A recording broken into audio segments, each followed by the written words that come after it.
It was a nice summer day. My 5-year-old son James was playing outside in the backyard of our suburban home. James has always been a quiet boy. He plays by himself mostly. He never had many friends, but he has always had a wild imagination. I was in the kitchen feeding our dog Fido when I heard what sounded like James talking to someone in the backyard. I'm not sure who it was he could be talking to. Could he have finally made a friend? Being a single mom, it's hard for me to always keep an eye on my son, so I decided to go outside and check on him. When I went into the backyard, I was a bit confused because James was the only person back there. Was he talking to himself? I could have sworn I heard another voice. "James, it's time to come inside," I called out to him. He came inside and sat down at the kitchen table. It was about lunchtime, so I decided to make him a turkey sandwich. "James, who were you talking to out there?" I asked. James looked up for a moment. "I was playing with my new friend," he said, smiling. I poured him some milk and continued to pry as any good mother would. "Does your friend have a name? Why didn't you ask him to have lunch with us?" I asked. James stared at me for a moment before replying, "His name is Laughing Jack." I was a bit taken back by what he had said. "Oh, that's a strange name. What does your friend look like?" I asked, a bit confused. "He's a clown. He has long hair and a big swirly cone nose. He's got long arms and baggy pants with stripy socks, and he always smiles." I realized my son was talking about an imaginary friend. I suppose it is normal for kids his age to have imaginary friends, especially when he has no real kids to play with. It's probably just a phase. The rest of the day went by as per usual, and it was starting to get late, so I put James to bed. I tucked him in, gave him a kiss, and made sure to turn on his nightlight before I closed the door. I was pretty tired myself, so I decided to go to bed not long after. I had an awful nightmare. It was dark. I was in some kind of run-down amusement park. I was scared, running through an endless field of empty tents, broken-down rides, and abandoned game huts. The whole place had a horrible look to it.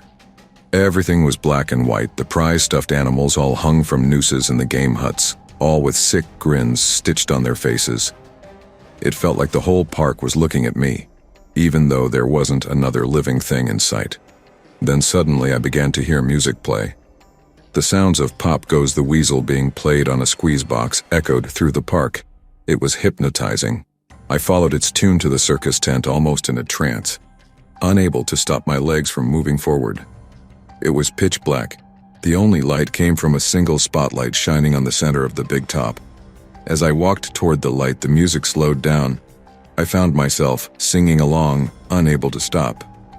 All around the mulberry bush, and the monkey chased the weasel. The monkey, though, 'twas all in fun. The music stopped right before its climax, and suddenly the lights shot on. The intensity of the lights was practically blinding. All I could see was a small, dark silhouette shuffle towards me. Then another one appeared, and another, and another. There were dozens of them all coming toward me. I couldn't move. My legs were frozen. All I could do was watch as the haunting figures drew nearer. As they got closer, I could see they were children. As I looked at each one, I noticed they were all horribly disfigured and mutilated. Some had cuts all over their body, others were severely burnt, and others were missing limbs, even eyes. The children enveloped me, clawing at my flesh, dragging me to the ground and tearing inside me. As the children tore me apart and I faded away, all I could hear was laughter. Horrible, awful, evil laughter. I woke up the next morning in a cold sweat. After taking a few deep breaths, I looked over and saw that a few of James's action figures were positioned facing me on top of my nightstand. I sighed. James had probably woken up early and put these here. I gathered up the toys and made my way to James' room. However, when I opened the door, James was sound asleep. I just shrugged and placed the toys back into his toy box and headed out to the living room.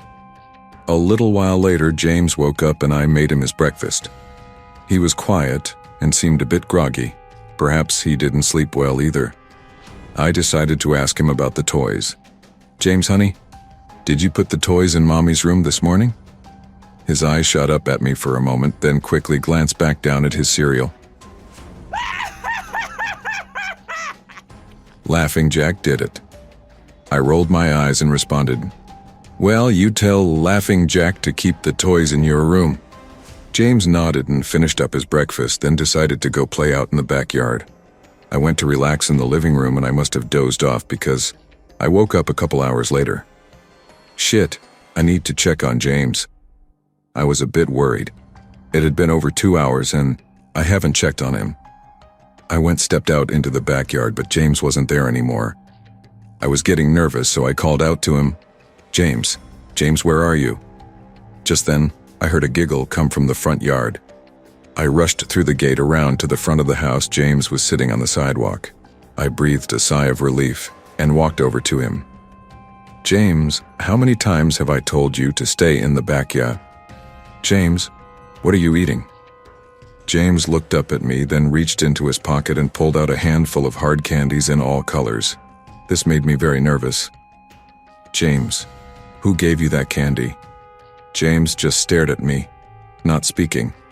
"James, please, tell Mommy where you got that candy." James hung his head down and said, Laughing Jack gave it to me.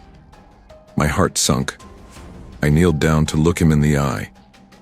"James, I've had enough of this damn Laughing Jack thing. He is not real. Now this is a very serious situation and I need to know who gave you the candy." I could see my son's eyes tear up. "But Mama, Laughing Jack did give me the candy." I closed my eyes and took a deep breath. James has never lied to me, but what he's telling me is impossible. I make him spit out the candy and I throw the rest away. James appears to be fine. Maybe I'm just overreacting. After all, he could have gotten it from Tom and Linda from next door, or Mr. Walker down the street. Either way, I'm going to have to keep a closer eye on James.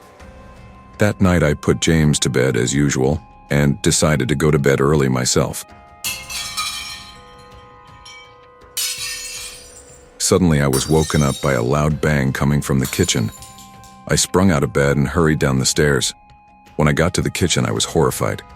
Everything on the counters had been thrown on the floor, and our dog Fido hung dead from the light fixture. His stomach was cut open and stuffed with candy, the same type that James was eating earlier that day. My shock was quickly broken by a sharp scream coming from James's room, followed by loud crashes. I quickly grabbed a knife from the drawer and moved up the stairs with the speed that only a mother whose child is in danger could have. I burst through the door and flicked on the lights. Everything in the room was knocked over and tossed on the floor, my poor son in his bed crying and shaking with fear, a pool of urine staining the sheets. I scooped my child up and ran out of the house and went next door to Tom and Linda's house. Luckily, they were still awake. They let me use their phone and I called the police. It didn't take them long to arrive, and I explained what had happened. They looked at me as if I were crazy. They searched the house, but all they found was a dead dog and 2 trashed rooms. The officer told me that someone had probably gotten into the house and done this right before making a quick escape when they heard me coming up the stairs. I knew it wasn't true. All the doors were locked and none of the windows were open. Whatever was in my house didn't come from outside. The next day, James stayed inside. I didn't want him to leave my sight. I went into the garage and found his old baby monitor and set it up in his room. If anything comes into his room tonight, I was going to be able to hear it. I went to the kitchen and grabbed the largest knife from the drawer and put it on my nightstand. Imaginary friend or not, I'm not letting anything hurt my little boy. Soon enough, night came. I put James to bed. He was afraid, but I promised him that I wasn't going to let anything happen to him. I tucked him in, gave him a kiss, and turned on the nightlight. Before closing the door, I whispered to him, "Good night, James. I love you." I tried to stay up as long as I could, but after a few hours I felt myself drifting off. My baby would be safe for the night and I needed to sleep. Just as I lay my head on the pillow, I heard a soft noise come from the baby monitor I had put on my nightstand. At first it sounded like interference, like the kind a radio would make. Then it turned into a soft moan. Was James asleep? Then I heard it. The laugh from my nightmare, that horrible laugh. I sprung up from bed and grabbed the knife from under my pillow. I rushed over to James's room and creaked the door open. I tried the light switch, but it wouldn't come on. I took a step in, and I could feel the warm, thick liquid on my feet. Suddenly, James's nightlight came on, and I could see the absolute horror laid out in front of me. James' body was nailed up on the wall, the nails piercing through his hands and feet. His chest was cut wide open, and his organs hung down to the floor. His eyes and tongue had been removed, along with most of his teeth. I was disgusted. I could hardly believe this was my baby boy. Then I heard it again, the soft, desperate moan. James was still alive. My baby, my poor baby, in so much pain, barely clinging to life. I ran across the room and vomited on the floor, but my sickness was interrupted by a horrible cackle coming from behind me. I spun around while still wiping bile from my mouth. Then out of the shadows emerged the fiend. Responsible for all this horror, Laughing Jack. His ghost-white skin and matted black hair hung down to his shoulders. He had piercing white eyes surrounded by dark black rings. His twisted smile revealed a row of sharp, jagged teeth. And his skin didn't look like skin at all. It almost looked like rubber or plastic. He wore a patchy black and white clown outfit with striped, sleeved, and socks. His body itself was grotesque, his long arms hanging down past his waist, and the way he was poised made him look almost boneless, like a ragdoll. He let out a sickening louk as if to let me know he was pleased with my reaction to his work. He then turned around slowly in front of James and began to laugh even more at the horrific sight he has laid out. That was enough to shake me from my terror. I snapped. "Get away from him, you bastard!" I rushed at the monster, raising the knife above my head, and stabbed down at him, but as soon as the knife touched him, he disappeared in a cloud of black smoke. The knife passed right through and pierced James' still beating heart, splashing the warm blood on my face. No, and what have I done? My baby, I killed my baby. I immediately fell to my knees, and I could hear sirens in the distance growing louder. My boy, my sweet baby boy, I promised Mommy would protect you. But I failed. I'm sorry, James. I'm so sorry. Police soon arrived to find me in front of my son, still wielding the knife covered in my baby's blood. The trial was short. Insanity. I was placed in the Ferropolis house for the criminally insane, where I have been for the past 2 months.